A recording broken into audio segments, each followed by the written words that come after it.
Whoa, stutter. Hello, everybody. Today we're going to be doing a Kamala Harris versus JD Vance 2028 presidential general election scenario. So now we'll start off with all of the safe states, which of course I have JD Vance taking all of the safe states that Trump did take. Maybe not the likely states: Indiana, Ohio, and Florida. All of course safe states in the scenario. Kamala Harris will have better margins in a couple states, but I don't know if any states really change. Now, I do think Kamala Harris would be more popular by 2024, but I don't know. I do think she would still be seen as part of the Biden administration, which she is, which we can all agree. Even if you do think Joe Biden presidency was good, we can all agree the public didn't. Okay, like the general public did not think Biden was a good president. They saw him as a failure.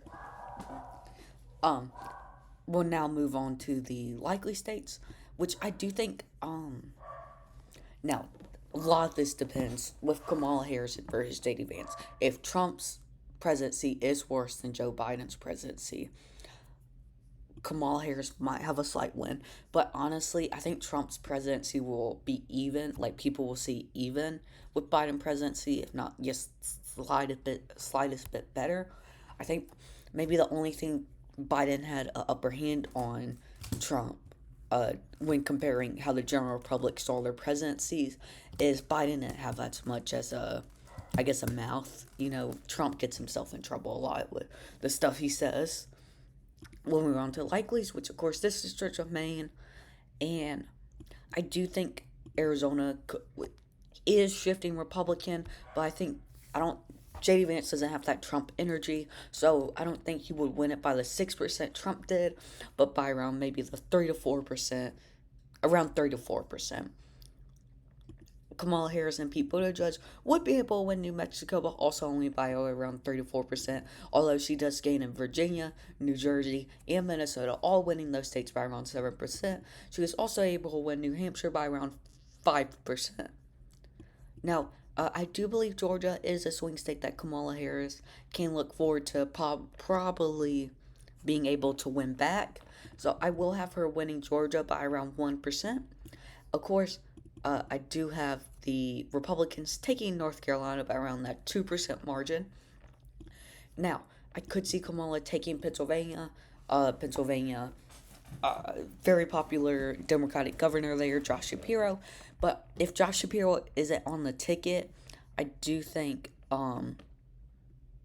if Josh Shapiro isn't on the Democrat nominee ticket, I think Republicans take Pennsylvania. Republicans have been doing very well in Pennsylvania and have been gaining ground there. Also, Michigan did vote more for JD Vance than, uh, sorry, Michigan voted more Republican than Wisconsin did in 2024.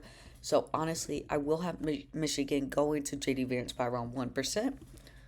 I do think I also have Nevada going to JD Vance by around about 1 to 2%, somewhere around maybe 3%. Of course, Kamala Harris would be able to take Wisconsin, although let's say I do think a better candidate for vice president for Kamala Harris would be Josh Shapiro. And I do think if Josh Shapiro is on the ticket, that does mean they do win Pennsylvania, and that does give Kamala the presidency. But I don't know. I think Biden and Trump administration, Biden's administration to the general public was seen as a failure. Okay, um, but I do think Trump's administration will be seen just slightly better in the general public. Um, not much better at all. And also, just Kamala Harris being part of the Democratic Party, or I mean, not being part of it, but being from the Biden administration, um, really sucks. So I do think Democrats need to get someone like Josh Shapiro on the top of the ticket, or Pete Buttigieg, or who else could be good? Honestly, Pete Buttigieg, AOC, Josh Shapiro, really the only three candidates I think might have a chance to win the 2028 election. Of course, it does matter a lot on how Trump's presidency goes. But I do think Josh Shapiro is the best establishment pick if the Democrats are just gonna put in another establishment Democrat inside of the as the nominee again.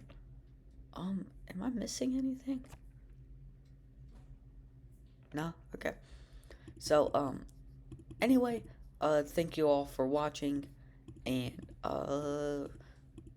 yeah, I think this is how it would go, and peace out.